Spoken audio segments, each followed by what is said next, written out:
Hey guys, it's Nicole from Holistic Heritage Homestead. And Colin. Coming right at you. I know I've been missing in action for a while, but I'm here. I'm chugging along just like all of you. So listen, folks, and like Nicole said, it's been a while since we've been together as a team, as a duo, but we're gonna give you the content that you need and you want. And right now, we had a bunch of ideas. We have a bunch of stuff lined up in the coming days and the coming weeks as far as content.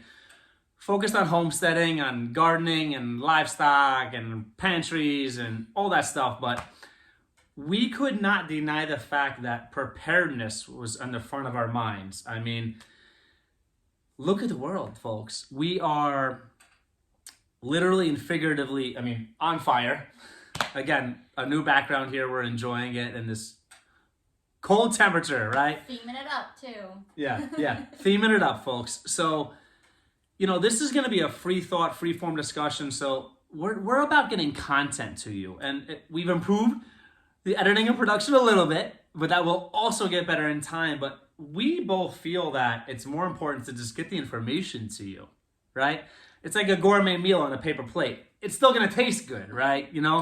So today, this is all about what's near and dear to our hearts, what we've been observing in the world, and just some things that we feel like we have to cover. Yeah, basically we're letting you into our everyday lives, our everyday discussions, what we are thinking about literally 24/7, and what we discuss as husband and wife, as a team, as a family, as the head of our family. The things that occupy us, our planning, all those things are what we're going to be, just like you said, free form talking about today. Yeah, so just, again, no holds barred, just getting right into it. So my general disclaimers, right? We live in a world where I got to be like, praise, correct, praise. I got to be like, before I'm really frank and direct and I'm very Colin, I got to be like, it's okay, right? So let me do that right quick. So for those of you out there who are not of the preparedness mindset and or community, all I want you to do is give me this video to open your mind and open your hearts to new ideas. And the whole point is we live in a world that, if people disagree with one another or they don't understand one another, they hate one another. And there's no reason for contention, because everything I'm coming at you with and my wife is coming at you with is facts. These are facts. You could Google this if you want. You could research this if you want.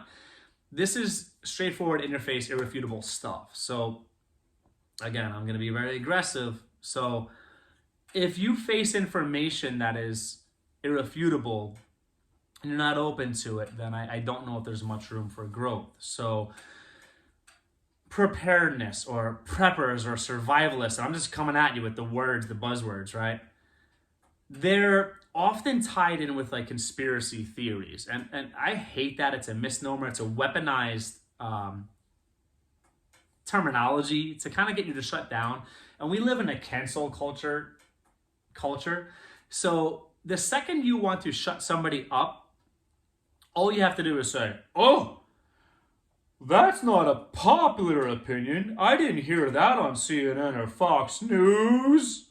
That's not true. Instead of volleying an intellectual conversation about facts and evidence and information. And there's a difference between worshiping science or scientism and following logic, critical thinking, through the crucible of the scientific method and coming up with your own results, right? So really, the facts are the facts, but it's about your perspective. Sure. So the fact that we're out here in the Ozarks and we are literally surrounded by like-minded people and, groups that it's not odd to be thinking this way. Like it's, like he said, they're just buzzwords, but they're also reality. Yeah. So that's what we're touching base on today, is that, these are things that are just happening in the world, and let's talk about them. Let's talk about them because they're really happening. And, not even to make it more palatable to people, but just to make people realize that they're not taboo subjects. They're not scary. They're not weird. They're not Yeah. radical. They just are. Absolutely. And I this is going to tie a bunch of stuff together. Just like my last few videos have really been tying things together, ideas and themes and information. If you have an insurance policy, you're a prepper. If you have a fire extinguisher, you're a prepper. If you have more than milk and bread in your fridge, you're a prepper. If you have a backup of anything, you're a prepper. First aid kits, you're a prepper. Everyday carries, you're a prepper. Bug out bag, you're a prepper. So there's a spectrum of self-reliance and preparedness. So don't get it twisted. You know, certain things are forced on, like homeowner's insurance. You're a prepper. Like, you are literally hedging your risks and your bets against things that will happen. And everything we talk about today is geared towards the mundane and everyday stuff. Like, again, look at the facts that you're given and then know that whatever the overlords and the media tell you, it's much, much worse. As far as independent studies, right? They don't want to scare you. They don't want to create fear and rushes and certain things. I'm going to use some cryptic terminology here, and I'm going to dance around certain ideas, but if you have more than 2 brain cells, you will figure it out. So they don't want to come out and say things are as bad as they are. And nobody wakes up, by the way, as an aside, again, free-form discussion. This is a friendly chat, right? We don't wake up every day in our daily lives and say, how can we be scared? And this is the problem with people that don't prepare. And again, I'll be frank and honest with you. The people that don't prepare, if you haven't paid attention to what's going on in the past couple of years plus, I don't know what else to do to you, because you can lead the horse to water, but you can't make him drink. Don't rely on your faith. You know, we know we're unapologetic Christians here. We know our scripture also supports preparedness. God doesn't say, wake up, do nothing, your life doesn't matter. Smoke blunts and drink 40 ounces on your steps and the Lord will provide. It doesn't say that. It actually encourages you to use your talents, use your God-given gifts and healthy body, God willing, to provide and to do and to be charitable and get things done. God doesn't encourage laziness. He doesn't encourage negligence or just a lazy mind. He loves you enough. He wants you to take care of yourselves. So I don't want to hear the biblical argument. We're actually going to do some separate videos on that topic itself. For the people of the book, we're going to get into it. I'm coming swinging because at certain parts of the Bible is full of preppers, by the way. Joseph, 7 years of food and prepper. 7 years. He was what you call an advanced prepper. So just a touch and go. Jesus said, if you don't have what was the equivalent of a personal defense weapon in the Greek terminology, if you don't have that personal defense tool, sell your cloak, as in sell your hood, your jacket, and buy one. That's the equivalent of certain tools nowadays. So touch and go, touch and go. I don't want to hear a theological argument against it. I don't want to hear a social argument against it. I don't want to hear you too lazy, because you owe it to yourself and your family to wake up and get prepared. The world we live in, if you're waiting for the stuff to hit the fan, you haven't realized that it already has. And not just that, but to go back to the biblical reference, if you do it little by little and every day and incorporate it in everything you do, in little ways, in big ways, it's less overwhelming and it really just becomes part of what you do. It's not scary. Yeah. It's not hard. It's not supposed to be. It's not supposed to be. And you know, that is the point of living this kind of lifestyle and following the book, is that it's an everyday thing. It shouldn't be aside from who you are. It should be incorporated into everything you do so that it's not daunting. Yeah, and if you folks know anything about us, and something I take pride in myself is that I can self-reflect like no other. I am brutally honest with myself. Sometimes too much. Too much, right? But it's done well for me in my life. And I would equitably argue that the people that rely on, it's like, I don't have to go to church. I don't have to. You're lazy. You're not taking responsibility for your families, okay? And you're not willing to do what you need to do because it's scary. And I call people that are afraid of facing reality, I call them children. I would actually say there's a certain psychological and emotional immaturity there, quite frankly. And this is me being direct because it is what it is. We, by the way, I'm going to digress. We are not looking for everyone to agree with us on our channel. If we were worried only about likes and subscribers, we wouldn't be so direct. We wouldn't say that we're Christians, right? Because they tell you, don't say certain things. We're not about that. We're looking for commonality. We're looking for like-minded people, because if you're not paying attention, we have family and dear friends of ours that we've said, here's the information. You cannot deny it. And they're like, did you see the sports game last night? Did you watch the Kardashians? Did you Not about that life. Not here. Not in this house. Never. Never. Okay? So, if you're not willing to be uncomfortable, you're not willing to grow. Just like working out, it's through repetitions, it's the uncomfortable stages that make you grow. Just like with study or college or university study or reading a book. If you're not willing to look up what you don't know or research or push through that, you're not going to grow, right? You have to face adversity and you have to be open to different things. And again, if we were only concerned about viewers and subscribers, we wouldn't do this. This is not about this. It's about, we're trying to change things and change people, wake up a few people, which we already have. We feel blessed and very happy that we've already done that. But this is not about making people happy. We're not going to have all of you like me. But you know what's cool? For critical thinkers and people that have logic in their minds, they don't have to agree with us, but they might say, well, Colin and Nicole believe in this. But you know what? They're really good at gardening. They've got some great gardening tips, or they have some great pantry tips, or some great tips as far as the chicken coop or the compost, whatever. So don't dismiss people. And I think that that's a problem in society nowadays, is that if you disagree with people, you don't understand them, you shut them out. And I think ostracizing people is the worst thing you could ever do, especially in our list that we're going to get into right now. So we're going to get into a list. Bullet point list coming at you, rapid fire. Everything we talk about is something I want you to research. Look it up. Read about it. We've been doing this a long time.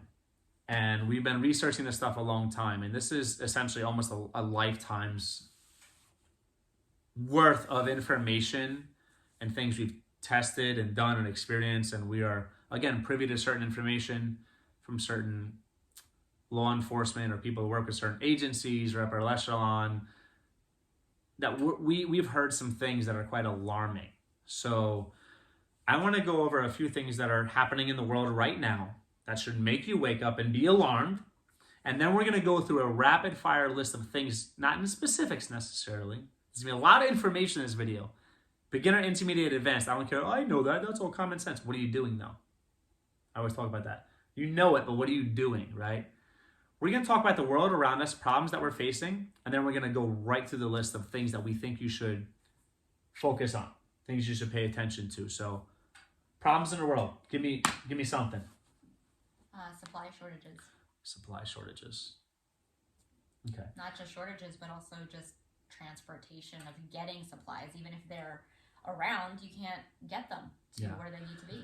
Yeah, and we're not going to play politics because we're not into politics here. We think politics is garbage. We're more into philosophy. But we could sit and talk about who and why. We know. And if you have brain cells and use inference skills, you'll figure it out too. Some things might be planned. I don't know. But supply shortages. Why are there supply shortages? You know, California just hit a record number of ships that are waiting to import goods off, sitting in the water, waiting. A record number they just hit. So things are not coming in, things are not going out, and the labor shortage that we're facing is also preventing that stuff from getting on the shelves. And if you look at historical templates, like going back to maybe Weimar Republic, Germany, it wasn't some multi-year drag out. Hyperinflation happened in days and weeks. Days and weeks. Be prepared one day to go to the supermarket and be like, I just go to the supermarket. I just order on Amazon. And then have nothing there. Overnight. That's not fear-mongering. These are facts. It's already started to happen. There are things that you're used to seeing on the shelves. that you're not anymore. It starts with they get a little more expensive. You don't get the exact thing that you had before. It's subtle, and then all of a sudden you'll realize it's just not there. Yeah. So that's a great point. And again, shrinkflation. This is a fact. Look up shrinkflation. So you're purchasing the same box of food, maybe cereal perhaps, right? We don't eat that garbage, but cereal, right? Now you're getting for the same price, less food, less ounces, less volume. That's a form of a tax of inflation, right? So these companies are full of very, very intelligent marketing and promotions and salespeople, and they're very intelligent. Yeah, so don't be surprised if, as part of the marketing, things are getting repackaged. New packaging looks more attractive, but look at the content. Yeah. Look at the ingredients. A lot of things, they're changing the ingredients too. Absolutely. You're used to one cheaper. Correct. They're downsizing and cutting corners in every way. Not just in size, but in quality as well. We've noticed that in weird ways because we're foodies. We love to eat, and we're like, this doesn't taste the same. And that's purely anecdotal, but let me tell you, there's no better control in a variable group than these palates and these bodies because we live a certain life. We're regimented, and we've seen very consistent. We've seen so many different changes in the quality of everyday things. And for anybody who buys their own food, if you're not living in your parents' basement, no offense. Kind of. If you're not living in your parents' basement, you buy your own food. We've seen anything from, on the low ball, 7 to 10%, which is way more than you're getting a raise per year. So that's horrible. It's terrible CPI inflation rate, to 30, 40, 50, up to 100 to 200% in some items. This is just food. We're not talking about energy or fuel. So supply chain is horrible. Labor shortages, to touch and go, when the government incentivizes laziness, and when it's not beneficial to work hard anymore, and there's certain things you can get, and universal basic income has already been mentioned in Congress and legislation. This is a fact. Again, this is not like communists are taking over, conspiracy. This is wake up. They've already pushed universal basic income.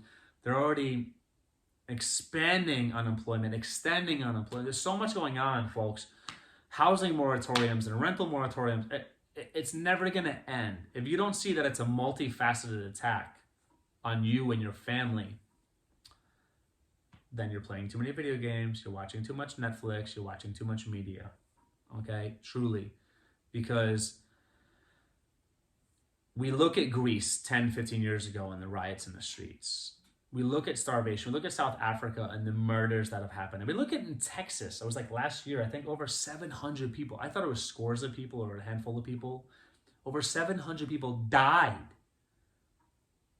because they couldn't stay warm, because they couldn't handle electric shutdown.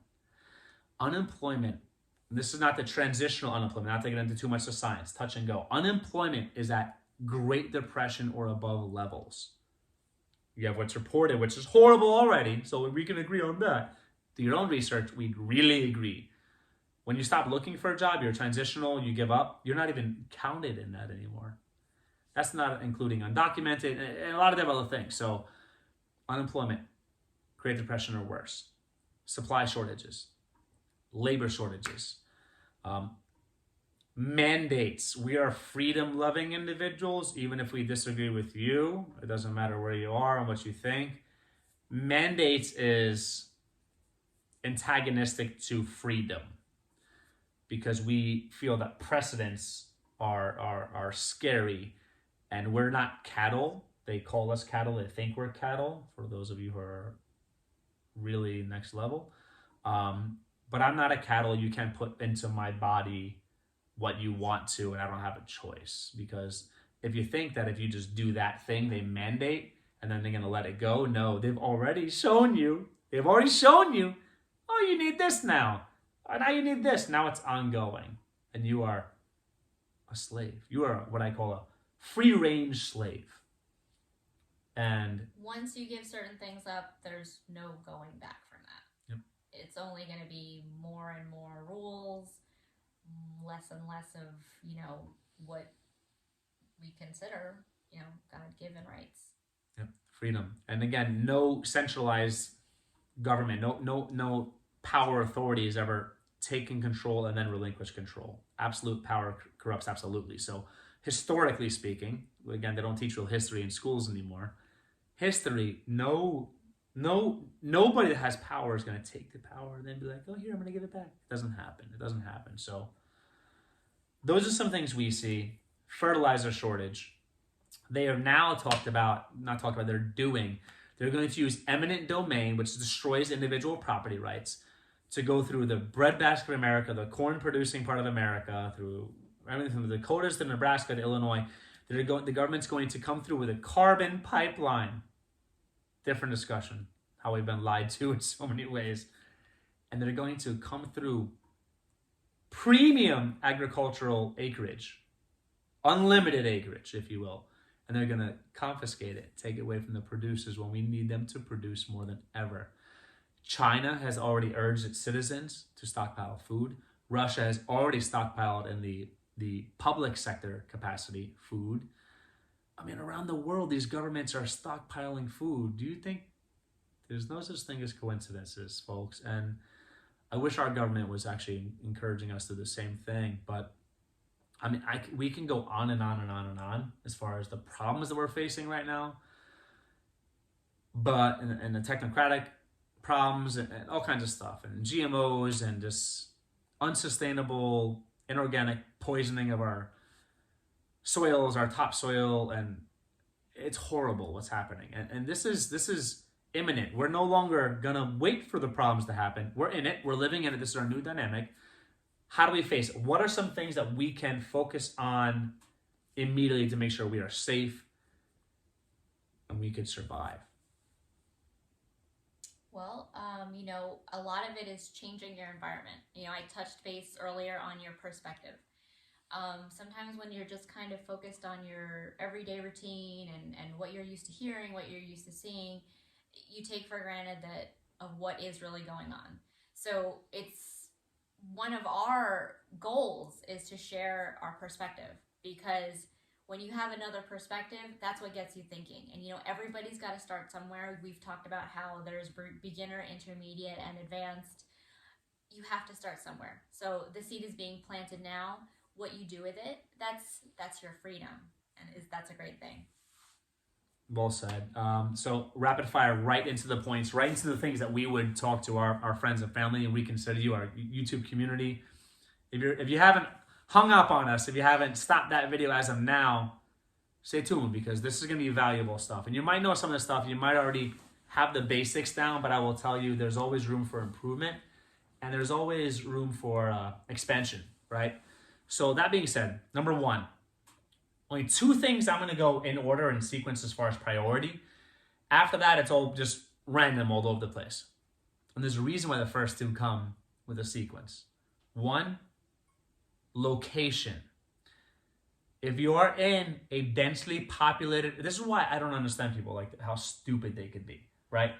If you disagree with me, you're an idiot, because if you're in a densely populated area, you already know that pestilence and disease and pandemics and epidemics run through highly populated areas, science and history, right?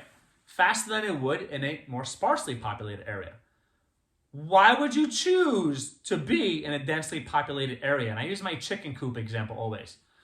If I take 20 chickens and I put them in a coop made for 5 chickens, you know what I'm going to have? Fights. They're going to peck each other to death. They're going to compete over limited resources, and you're going to deal with sickness and hygiene and health problems. When you do the same thing with people and you pack them in like sardines in a can, you have serious problems. And we look at London in the past and the Black Death and different historical templates where... Tenement housing even. Tenement housing. You can't be that close to other people. It's not meant to be that way. There's a lot of acreage out there. A lot of wide open spaces. If you don't listen to the government overlords, get on a plane and fly and sit there for 3 hours and see nothing but trees and not one civilian center. Like, stop it. You're being lied to. You're being given this scarcity viewpoint, and it's not true. There's a lot of land out there. There's plenty of land for us all to spread out, stretch our legs, chill out, and live our lives in a sustainable way. So location. We have friends and family in the law enforcement community. And this is Google your own facts. You're talking about crime rate rising exponentially. I mean, you're talking 3, 4, 5, 6, 700+% like in Portland, Oregon, New York, 400, 500% rise in crime.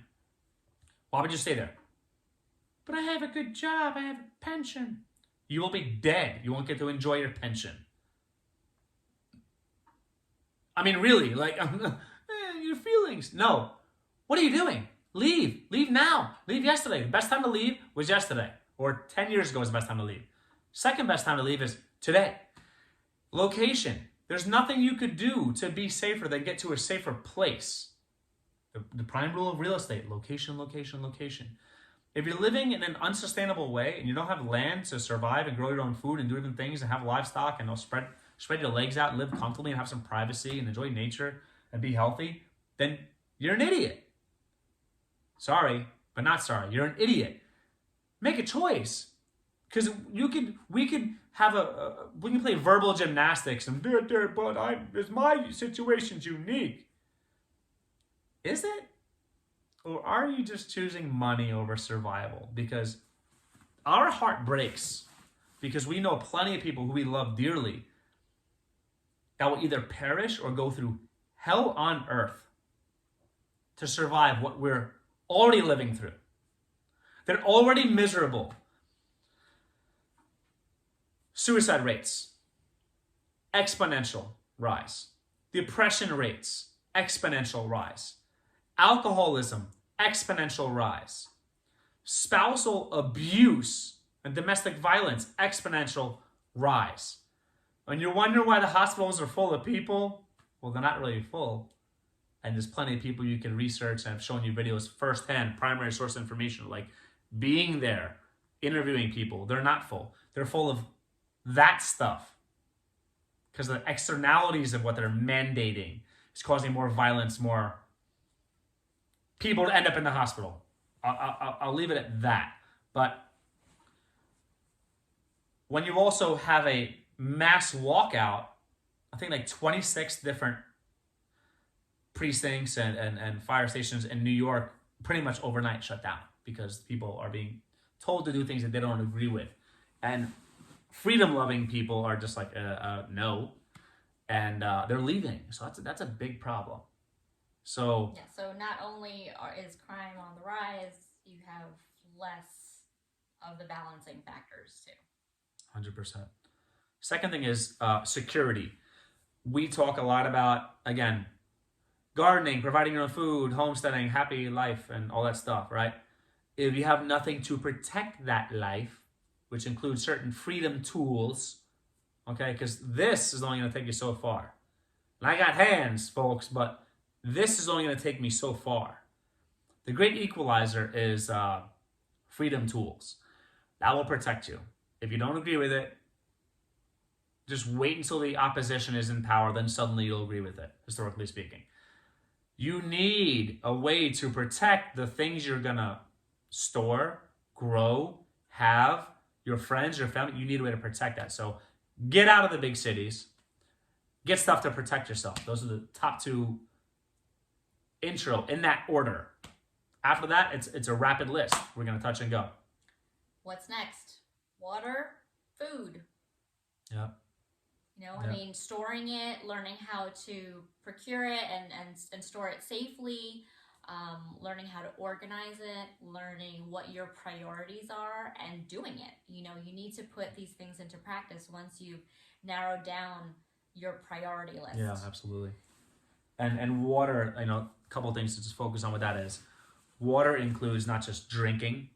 Water is your hygiene, your hand washing, your showering, your bathing, your animals, your irrigation, for your crops or whatever it may be. First thing is your stockpiled water. Second thing is your filtration systems and or your water treatment systems. We're touching and going. Any of these I want you to research.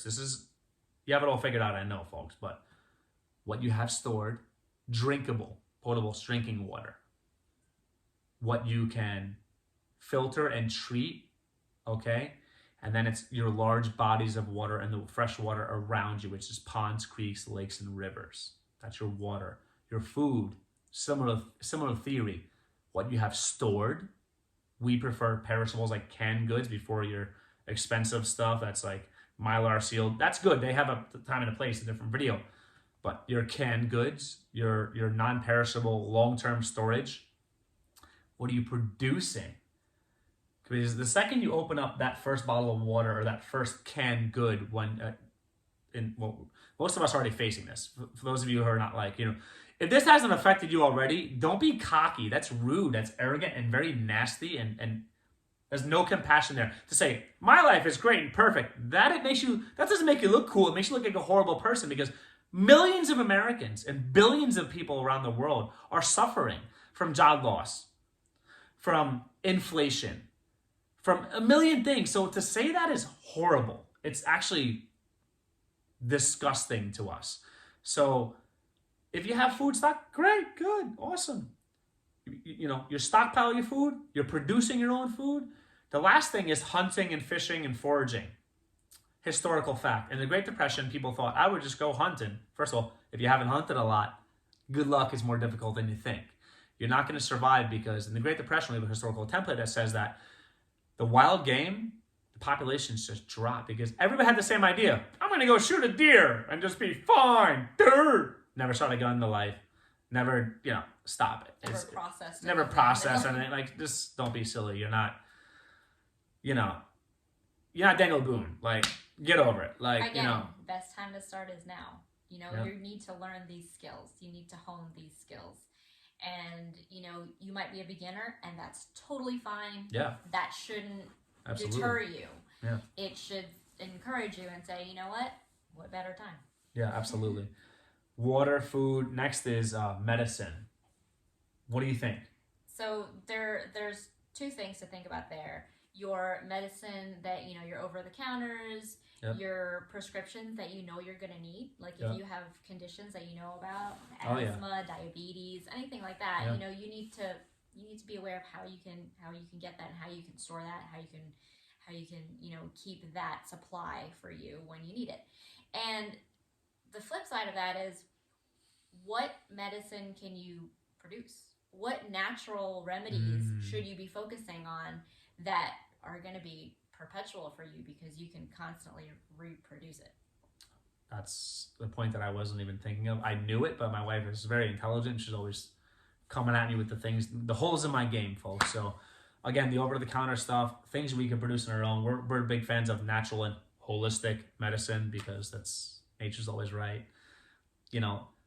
Nature will come out with a compound or a medicine or a plant that pharmaceutical companies will then grab and try to isolate in a lab said compounds and then monetize it. In short, in the best summary I can give you. So there's that. Also, if you have any acute or chronic conditions that require medicine, talk to your doctors. You got diabetes, you got a heart condition, you need certain whatever it may be. If you have medicine you take on an ongoing basis, doctors, some of them are human too. And if you have a nice conversation with them, explain your concerns, they will shore up or give you a little extra or give you some in case you can't get them, because we're actually facing that. And actually the pharmaceutical inputs, which I believe 66% of the worldwide pharmaceutical inputs come from China and India, and they're not producing them. So, wow. America produces a tiny, and that's not including all the other countries that produce in Europe, and we produce a tiny amount of, I think they're APAs or APIs, I forget what the terminology, but the things that they make the medicine out of doesn't come from America. We're not producing them and they're not coming in. So that is a red flag. That is a hardcore, time-sensitive thing. Get your medicines. Hygiene and sanitation. My wife, I'm a guy, I'm the worst, He's not. I'm just playing. But hygiene and sanitation, real quick, What is there? You're always going to need to be clean. You're always going to need to be able to clean your area. A lot of people will kind of put that on the back burner to food and your water, which it should be, but it should be a close follow-up, because when you're in a pinch and you want to make sure that the food you're preparing, the water you're drinking, and everything you're touching are sanitary, you want to make sure that you have those items readily available. So, you know, whether it's stockpiling your bleaches, your cleansers, your soaps, your towels or paper towels, or figuring out how to, produce your own, you know, whether it's growing loofah or, you know, finding plants that are suitable for, you know, storing and using for cleaning. You want to think about that because, again, these resources are limited and you want to be able to come up with your own way. And, you know, along with your hygiene and your sanitation, you know, you want to think of the things that you can't reproduce, like Band-Aids and bandages. You know, think about, you know, what did they do back garbage in the day? bags. Yeah, rubber bands. You know, things that are, you know, used and we take for granted that one day they might not be available. Yeah. And I think hygiene, sanitation, and medicine, there's a crossover there, because I actually thanked my wife the other day because my hands are always cut up and destroyed from the homestead just working, and I'm a guy, so I don't always wear gloves when I should wear gloves, so they get cut up a lot. And I thanked her for having the thinking to always make sure that we have Band-Aids and stuff like that available. So all that stuff that you purchase on the regular, have more of. And again, whether, you know, you subscribe to the idea that this is a pandemic or whatever, maybe a real or something more serious rather, or more intense will come our way. You get sanitation is even more important then, as far as disinfecting and stuff like that. So, and something closely related to that is your health, right? Yeah, of course. So we just attended a seminar this past weekend where we were blessed enough to be with a room. Real quick shout out, Mr. Travis from the Prepared Homestead. Check out his channel. He's amazing. This guy is like keeping it real and coming at you. He's in the Ozarks.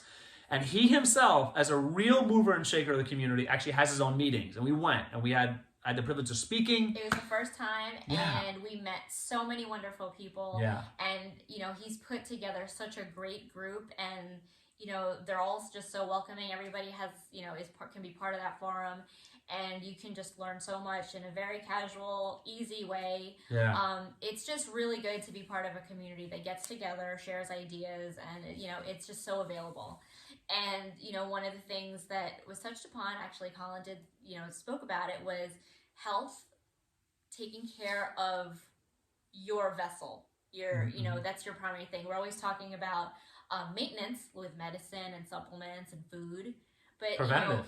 You know, exactly. Yeah. You know, why don't we start thinking of just taking care of ourselves so there's as little of that, you know, Band-Aiding later as possible. Like when for fun's sake, just so you can all laugh at us, when the apocalypse happens, which is, okay, whatever. When the apocalypse or a SHTF situation happens, which we're in this happening, like we're already facing hard times, folks. Wake up. This is it.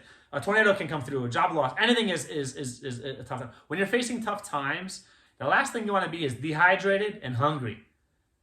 On a daily basis, always fill your vessel. This is the best container you've got to fill with glycogen stores and amino acids.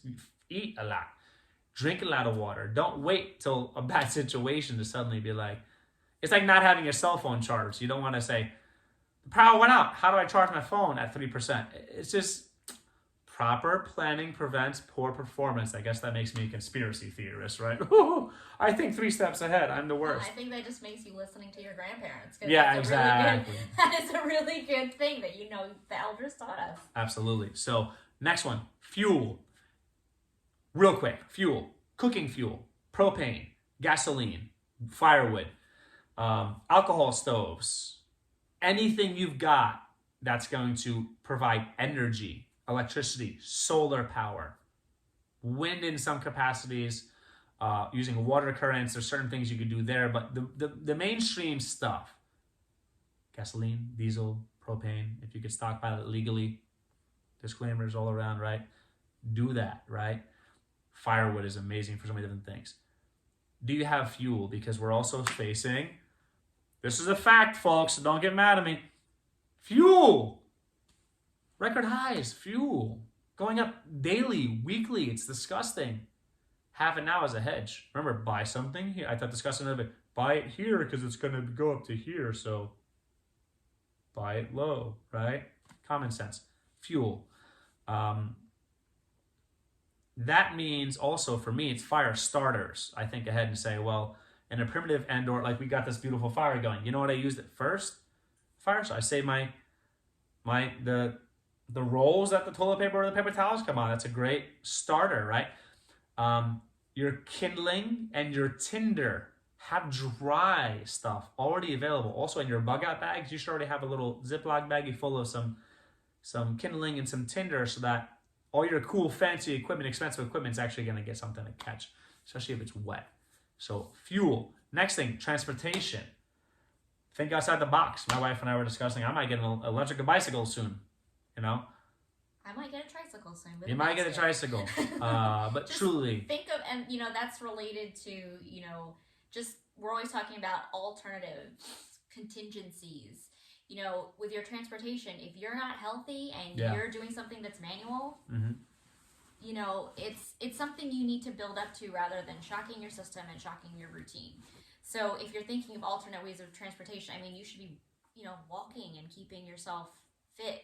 And this is by no means saying do like 5 miles. It's, walk to your mailbox and, keep on doing that. Make that a routine. Make that part of your health. Make that part of, your contingency plan. When things don't work, you can ride a bike. You can get your electric scooter, electric bike, different forms of fuel. 100%.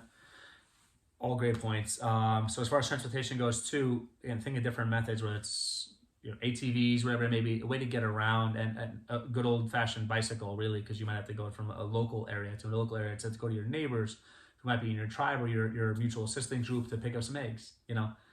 You're going to really wish you had a bicycle. And more importantly, in the bigger picture of the right now is, this is a fact, again, there's a shortage on rubber, there's a shortage on aluminum, there's a shortage on, if you're a farmer, you already know what I'm talking about. I work in, one of my many gigs is I work in heavy machinery, tools and equipment rental. And I can tell you, things we want for our equipment, we're 8 months to a year plus out as the business. That's not the regular Joe Schmo. That's us as a big business. We can't get stuff we wanted to. So farmers are literally letting their fields lie, I believe the word is fallow, or just letting it rot because they don't have the one little component to fix their tractor to make it run again. Rubber, tires. Get all the things you need. You need some oil, regular or synthetic. Do you have a backup tire and or rim? All the basics that you do through your routine maintenance, have that in stockpile, because you can't get it. You can't get it now. You can go to O'Reilly's or certain auto parts stores now and have trouble finding oil sometimes. So, and again, if it's in your neighborhood, good for you, okay? Transportation. Next thing is hand tools. The more we subscribe to this type of lifestyle where I'm like almost Amish, like I don't, for the sake of saving money and also like ease and whatever, I don't want to rely on a fuel, or I want hand tools. I want a handheld screwdriver. I want everything that the Amish would use per se, or the people of that ilk. Subscribe to that. Think of that. What can you use in a grid down situation, whether it's an EMP, electric outages, something like they faced in Texas last year? What are you going to do to get things done? Construction tools, handheld tools, and again, gardening tools. Absolutely. Push mower, a scythe, things that literally are manpower. And again, these could be your contingencies. You don't have to rely on them now, but you should know how to use them. You should procure them. You should get comfortable using them. Get comfortable with how they work. A lot of times these things are kind of easier to repair too, simpler in the parts and pieces to put them together. So there is a rhyme and reason to why people who subscribe to that kind of lifestyle, it's easier to maintain. It's sustainable. Mm-hmm. And where we live, we've been blown away with the fact that the carpentry and the skills that people have here. It's just like everyone's like a master. They're not like a jack of all trades and a master of one. They're like a jack of all trades and a master of many. Like they're so unbelievably talented and knowledgeable and just handy here that they all, let me tell you, especially these old school cats, they all have hand tools. They have non-power tools. So keep that in mind. Next thing is tribe and community.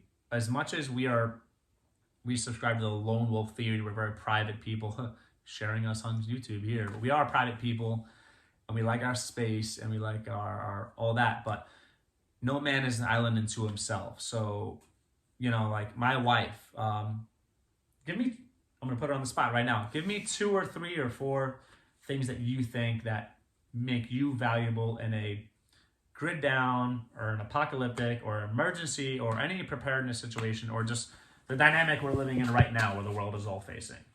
Give me a few things that you think that you'd be good at, that you bring value to a group. Well, something that I think is underrated, and something that a characteristic that I think we both share, is a positive attitude. Oh yeah.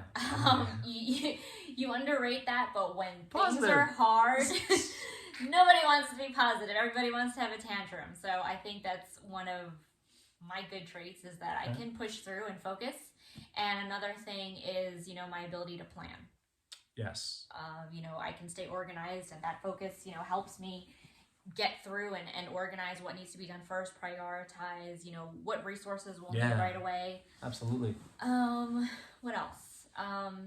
Just being able to help out. So you need, there are leaders, there are, you can take several roles in a situation, but, how about being that person that can fill in and always just support Willingness. And, eagerness to just do, hey, what can I do to help? I might not know how to do it, but just show me and we'll make it happen. I think those are some things that I'm pretty good at. I got a very long list for you, sweetheart. I can keep going. We don't have enough time for that list. My wife is humble, but she is educated as far as the medical stuff. She knows exactly what she's doing in many different ways. I can pull stitches out. I've done that. She's done that, No, but she's truly amazing. And I would say, I don't know if it was Napoleon who said it or who it was the Sun Tzu Art of War stuff, but an army marches on its stomach. And anyone who knows anything, for you military folks out there, you would understand this. Or for you business folks out there, you understand the big operation is all logistics and sequence and project management. My wife is literally a project manager for a living, so she's really, really good. She'd be the one pointing the fingers in the field with our commune saying, do this, this, this, and this in this order. So she's great. Myself, personal self-defense, training, passionate about gardening, very knowledgeable about gardening. Livestock, in particular, chickens.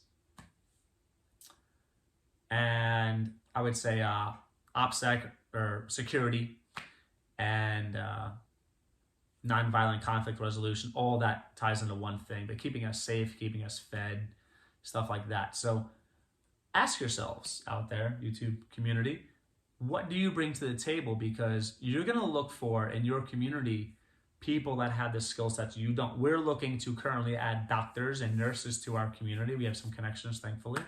We're building that up in our community. You want people you can call that you rely on, they rely on you.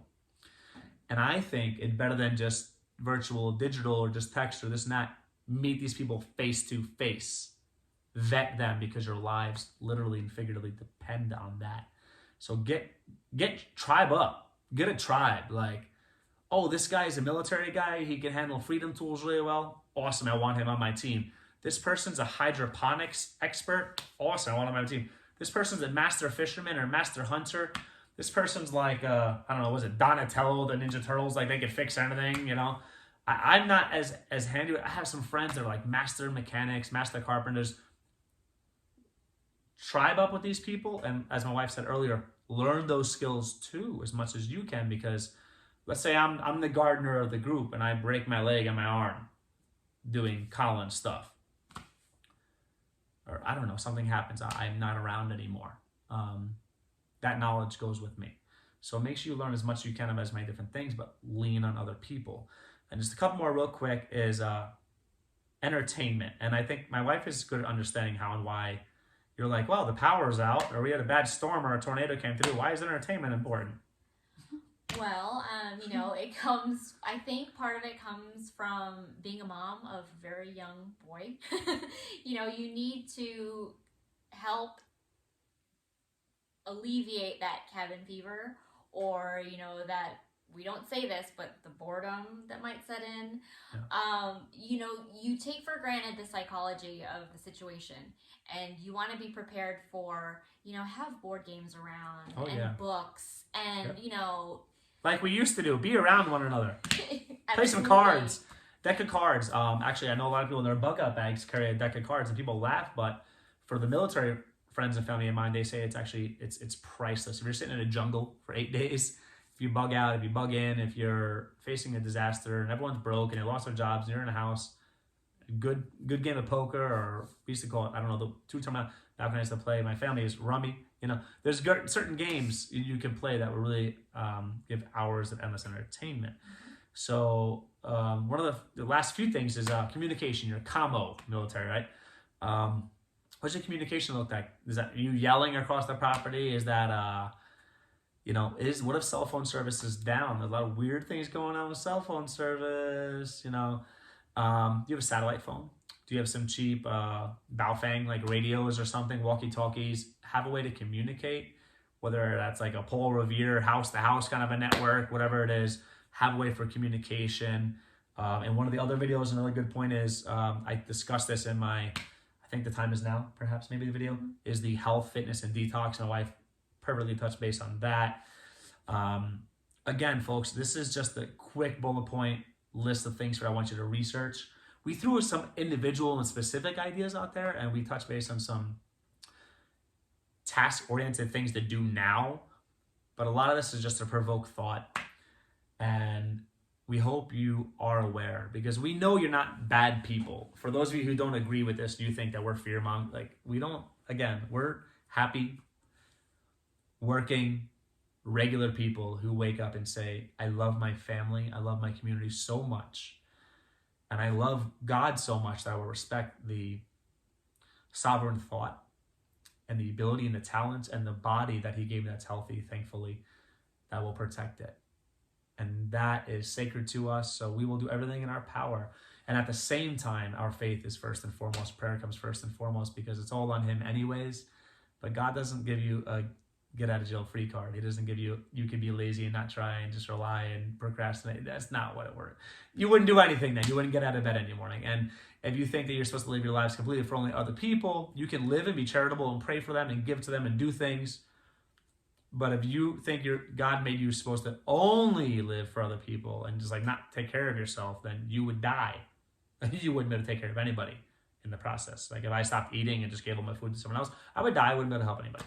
And for those of you who believe in that, I challenge you to give 100%, not 10%, not 20%. I want you to give 100% of your income to those, not only those that are out there that need it, I want you to give 100% of your income for those people that are sitting on the front steps, smoking blunts, drinking 40 ounces, throwing responsibility up in the air. Philosophical rant, but hear me. That you're being lied to, folks. You have responsibility, a God-given responsibility to protect yourselves and protect your family and your community. We wish you luck. Welcome back, Miss Nicole. She's actually got a bunch of awesome videos coming out in the next few weeks for you folks, so stay tuned. She is more intelligent than I will ever be. And we're happy to touch base on these things, and each one of these topics I think will be their own video. Mm-hmm. Absolutely. We can go on and on, you know, in detail about them. But it's just something to get you started, to get you focused and you know, and change your perspective maybe even for some things, and get you really thinking about it and how it applies to you and how you can work on it. Absolutely. And at the end of the day, folks, like, quite frankly, we're not doing this for us. We know what we're doing. We know our beliefs. We know facts. We could read. We could see. We can observe. We go to the supermarket and we have sticker shock. And we see the inflation. We see the world we live in. We're not blind or stupid. We really do this for you. You know, it's like that really is one of our main goals. You know, we always said one of the reasons we do this is to share the knowledge, to share our observations, and you know, if we help one person, or if one thing we said sticks that, you know, helps somebody positively, then that's what we're here for. It's like a martial arts instructor I had once was I was reluctant to pay attention and listen to what he was teaching me, and he stopped me and looked me square in the face and he said, I know how to do this already. This is not for me, this is for you. So it's nothing but love, but open your hearts and open your minds, and we really hope you move on this stuff, because we think it's time sensitive. We know it's time sensitive, and this is not, we don't want to do a week or a month or a year from now do the I told you so. We don't win from the I told you so. It's actually the I told you so means our community's burning around us. We don't want that. So nothing but love. Like, comment, subscribe, hit the comment section.